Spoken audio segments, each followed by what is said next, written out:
Assalamualaikum warahmatullahi wabarakatuh. Nama saya Fauzia Sarah dengan NIM 0501181046. Di pertemuan ke-10 tentang kartel dan diskriminasi harga. Kartel adalah kelompok produsen independen yang bertujuan menetapkan harga untuk membatasi suplai dan kompetisi. Berdasarkan hukum anti monopoli, kartel dilarang di hampir semua negara. Walaupun demikian, kartel tetap ada baik dalam lingkungan nasional maupun internasional, formal maupun informal. Kartel dilakukan oleh pelaku usaha dalam rangka memperoleh market power.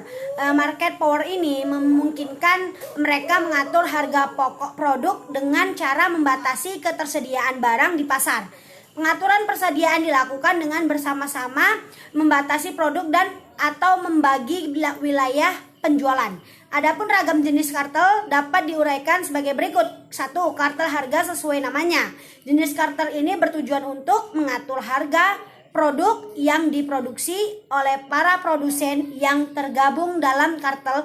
Pada jenis kartel ini ditentukan harga jual minimum produk. Setiap produsen anggota kartel dilarang untuk menjual produknya dengan harga lebih rendah dari harga minimum yang telah ditentukan dan disepakati bersama. Namun anggota kartel tidak dilarang untuk menjual produknya dengan harga lebih tinggi, dengan catatan segala resiko kerugian jika tidak dilakukan pemasaran menjadi tanggung jawab sendiri. Yang kedua, kartel rayon. Rayon berarti pembiayaan wilayah. Kartel rayon merupakan jenis kerjasama untuk menetapkan wilayah pemasaran yang diikuti dengan penetapan harga untuk masing-masing wilayah.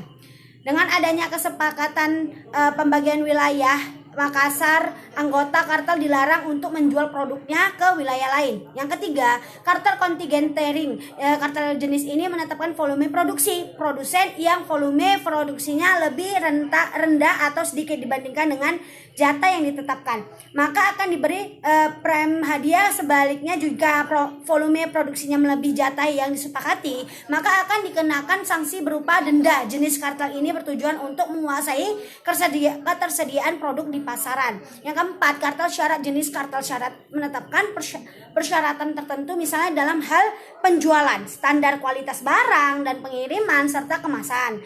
Tujuannya adalah untuk menciptakan keseragaman produk dan atributnya sehingga tidak terjadi persaingan di antara produsen.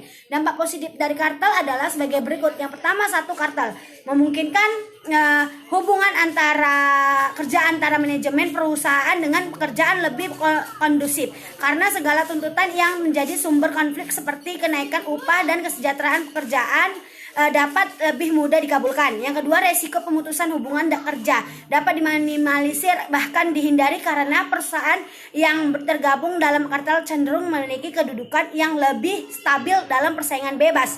Yang ketiga, resiko kerugian akibatnya rendahnya tingkat penjualan dapat diminimalisir karena produksi atau penjualan sudah diatur dan jaminannya jumlahnya. Dampak negatif kartel antara lain, yang pertama, kerugian pengembangan inovasi karena laba yang diperoleh perusahaan cenderung stabil dan pasti. Yang kedua, perusahaan tidak memiliki kebebasan untuk melakukan pengembangan inovasi dan ekspansi usaha karena adanya peraturan yang telah disepakati dalam kartel. Berikut sanksinya. Yang ketiga, mengurangi masyarakat konsumen karena kekuatan pasar yang dimiliki kartel mengakibatkan harga tidak stabil dan kartel memiliki kuasa untuk menaikkan harga produk sesuai keinginannya. Yang keempat, iklim usaha menjadi kurang kondusif karena ketiadaan persaingan sehat di antara para produsen. Yang kelima, mempengaruhi daya beli masyarakat karena harga produk rentan dan tidak stabil. Yang keenam, keuntungan yang diperoleh dan dinikmati oleh produsen anggota kartel dimungkinkan terlalu besar dan berjangka panjang. Yang ketujuh, harga produk yang dikuasai oleh kartel dapat memicu inflasi yang merugikan masyarakat secara makro. Itu saja yang bisa saya sampaikan. Assalamualaikum warahmatullahi wabarakatuh.